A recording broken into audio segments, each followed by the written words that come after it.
Hello everyone, आप सबका बहुत बहुत स्वागत है कॉमर्स अचीवर प्लेटफॉर्म पे। ठीक है। और आज मैडम ब्लैक एंड वाइट दिख रही है, तो इसलिए कुछ रीज़न है क्योंकि आज हम डिस्कस करेंगे कॉस्ट अकाउंटिंग को कैसे प्रिपेयर करना है, कैसे स्टडी करना है। ठीक है। तो काफ़ी स्टूडेंट्स अप्रोच करते हैं कि मैम कॉस्ट को कैसे पढ़ना है और क्या इसमें न्यूज़ है, कैसे उसकी प्रिपरेशन करनी है, कैसे स्ट्रैटेजी प्लान करनी है। तो ये छोटा सा वीडियो आपको वो चीज़ हेल्प करने के लिए कि आपको कॉस्ट अकाउंटिंग की प्रिपरेशन कैसे करनी है। ठीक है। तो कॉस्ट अकाउंटिंग आपका यूपीएससी सिलेबस है। आप सिलेबस को पहले देखेंगे सबसे पहले कि आपका सिलेबस क्या है। हमने सिलेबस पे भी सेपरेट वीडियोज़ कवर किए हैं। अगर आप अपना टाइम सेव करना है तो आप स्ट्रेट अवे उनको देखें। आप जिस भी अटेम्प्ट में बैठ रहे हैं ये नोटिफिकेशन से लिया हुआ है। कोई भी चेंजेस होगा विद द टाइम आपको अपडेट कर दिया जाएगा। और अगर आपको सेटिस्फाइड होना है तो यूपीएससी की वेबसाइट पे जाके स्ट्रेट अवे नोटिफिकेशन को आप देख भी सकते हैं। ठीक है। तो सबसे पहले आपने सिलेबस देखना है, देन देखना है आपका प्रीवियस ईयर का क्वेश्चन पेपर, केवल क्वेश्चन का पैटर्न कि कैसे क्वेश्चन आता है। ठीक है, कि प्रीवियस ईयर में क्वेश्चन कैसे कंसिडर कवर किया जा रहा है। तो क्वेश्चन पेपर से आपको आइडिया आ जाएगा कि कितना आपका कवर किया जा रहा है, सिलेबस कैसे कवर किया जाता है, कितना इन डेप्थ क्वेश्चन आस्किंग है, कितना थ्योरी है, कितना न्यूमेरिकल है। एक ब्रीफ ओवरव्यू मिल जाता है आपका क्वेश्चन के एनालिसिस से। तो इसीलिए मैं हर स्टूडेंट को रिक्वेस्ट करती हूँ कि कम से कम 5 से 10 साल तक का आप क्वेश्चन पेपर देख लें, उससे एक ब्रीफ आइडिया ले लें कि वो आपको कैसे मदद कर सकता है। ठीक है। तो आपने पहले सिलेबस देखा, देन आपने प्रीवियस ईयर के 5 से 10 साल के पेपर देख लिए। सॉल्यूशन पे नहीं जाएंगे, पहले पेपर देखेंगे। ठीक है। पहले आपको रास्ता मैप बनाना है ना, रोड, फिर उसके बाद चलोगे और फिर खुद को चेक करोगे कि आप सही दिशा आपने जो गेन किया वो कैसा है। ठीक है। तो आंसर राइटिंग विद सॉल्यूशन वो एंड का पार्ट होता है। ठीक है। तो जस्ट प्रीवियस ईयर के पेपर को देखना है और उस हिसाब से आगे बढ़ना है। अब रीज़न क्या है ब्लैक एंड वाइट होने का? कॉस्ट के बारे में बहुत ज़्यादा अफवाह कि बहुत ज़्यादा डिफिकल्ट है and it's damage the image of commerce optional. ठीक है, ऐसा कुछ भी नहीं है। It's a colourful and it's on us, हम कितना हार्ड वर्क कर रहे हैं, किस डायरेक्शन में हार्ड कर रहे हैं। अगर आप देखो ना, बहुत ही बेसिक क्वेश्चंस पूछे जाते हैं कॉस्ट से, बहुत ही बेसिक थ्योरी पूछी जाती है और न्यूमेरिकल भी पूछते हैं। तो अगर आपने बेसिक पे कमांड रखी है तो आपका क्लियर है। तो यस, थ्योरी एंड न्यूमेरिकल दोनों ही इक्वली लाइकली इंपॉर्टेंट हैं आपके कॉस्ट अकाउंटिंग में। तो न्यूमेरिकल जो चैप्टर्स हैं या थ्योरी पेपर्स भी हैं, सब में आपको सबसे पहले थ्योरी को डिटेल में अंडरस्टैंड करना है, थ्योरी को क्लियर करना है और फिर कम से कम बेसिक न्यूमेरिकल, हर पैटर्न के बेसिक न्यूमेरिकल जरूर से करना है। चाहे स्टैंडर्ड कॉस्टिंग हो या आपकी डिफरेंशियल कॉस्टिंग हो या आपका marginal cost volume profit relationship हो, है ना। तो आपने हर तरीके के बेसिक न्यूमेरिकल की प्रैक्टिस कर लेनी है और थ्योरी पे भी इक्वली आपको इम्पॉर्टेंट जो है प्रिपरेशन रखनी है। ठीक है।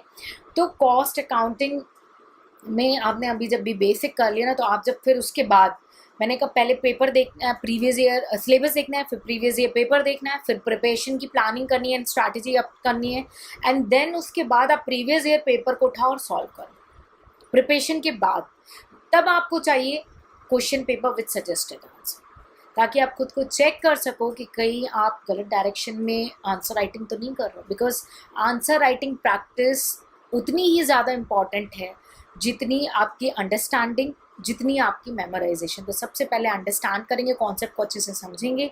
सेकेंडली आप अंडरस्टैंड करने के बाद मेमोराइज करेंगे, जो थ्योरी है उनको प्रिपेयर करेंगे, न्यूमेरिकल है तो प्रैक्टिस करेंगे and third is most important thing is answer writing practice, वो ज़रूर से ज़रूर करेंगे। ठीक है, उसको बिल्कुल भी कॉम्प्रोमाइज़ नहीं करेंगे। इसी तरीके से हमने सारे सब्जेक्ट्स के लिए कि कैसे प्रिपेयर करना है। ठीक है, आप ले लैंग्वेज भी यूज़ कर सकते हैं कॉस्ट में, कॉस्ट के टर्म्स यूज़ करें और ले लैंग्वेज में आप आंसर राइटिंग की प्रैक्टिस कर सकते हैं। जो कॉस्ट के टर्म्स है, लाइक आपने मटेरियल टर्म्स में बोला, लेबर के लैंग्वेज में बोला, ओवरहेड यूज़ किया। ठीक है, फिर उसके बाद कॉस्ट अकाउंटेंट के लैंग्वेज में बोले तो आपकी टर्मोलॉजी जो है, डिक्शनरी जो है वो कॉस्ट की हो जानी चाहिए। Otherwise you can use the ले languages also in your answer writing practice. ठीक है, तो इसी तरीके से हमने अपने हर ऑप्शनल पेपर पे कैसे प्रिपेयर करना है, क्या स्ट्रैटेजी है, हर की अलग अलग स्ट्रैटेजी है। और प्रीवियस ईयर पेपर का एनालिसिस, उनका कंप्लीट कोर्स सिलेबस डिस्कशन सब कुछ कवर कराया है। और हम आपको कॉमर्स ऑप्शनल में complete video classes, video sessions देते हैं पहले we are limited to the physical classes only and now we switch to the completely online to reach each and every student. हमारी बुकलेट्स हैं and we provide you that on the soft copy. आपकी video classes हैं, supplementary notes हैं, mini test है जो कि आपके chapters के एंड में होंगे, है ना, and then major full length test है.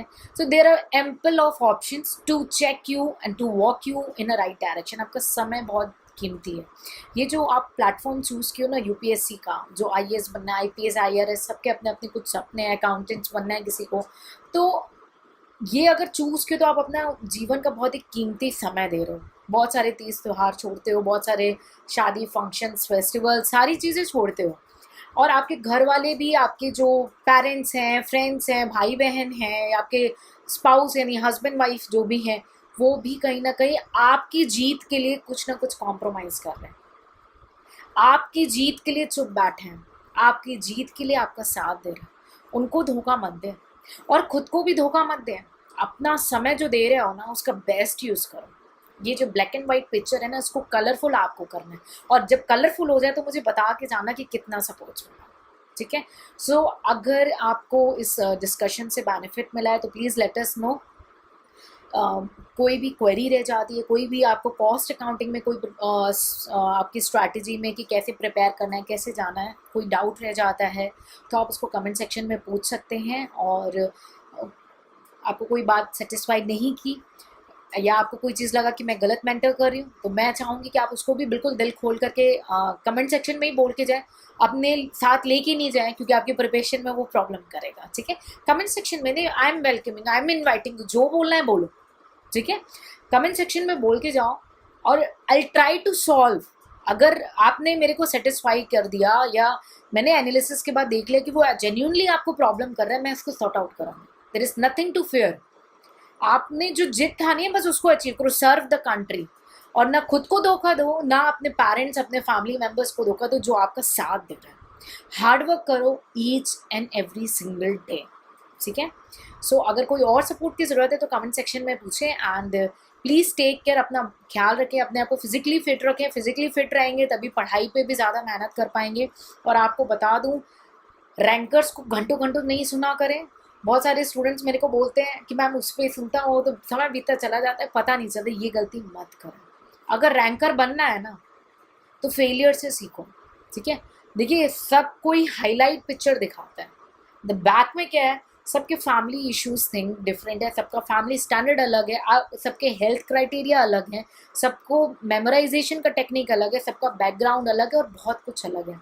अपने डिसीजन मेकर खुद बनो, ना खुद को धोखा दो और ना ही अपने परिवार वालों को. अगर इस पे बैठे हो तो कंप्लीट प्रिपेयर करो और बिल्कुल 100% टाइम दो. केवल इसी पे फोकस रखो जब तक पा नहीं लेते. जिस दिन पा लिए सबको एंटरटेन कर लेना, तब सारे रैंकर्स को सुन लेना, सारे गाने सुन लेना, सारे मूवीज़ देख लेना. ठीक है. सो प्लीज़ टेक केयर, अपना बहुत सारा ख्याल रखिए. और कोई भी बात हो तो उसको कमेंट सेक्शन में शेयर करके जाएं. और अगर आपको यूपीएससी कॉमर्स ऑप्शनल की कंप्लीट प्रिपरेशन करनी है so you can reach to us by Telegram. Description में हम आपको शेयर कर देंगे. आप हमसे फेसबुक पेज पे जुड़ सकते हैं, व्हाट्सएप पे जुड़ सकते हैं, टेलीग्राम पे जुड़ सकते हैं, और इवन कमेंट सेक्शन पे भी जुड़ सकते हैं. अपना ख्याल रखें और हमारे साथ जुड़े रहें. जय हिंद, जय भारत.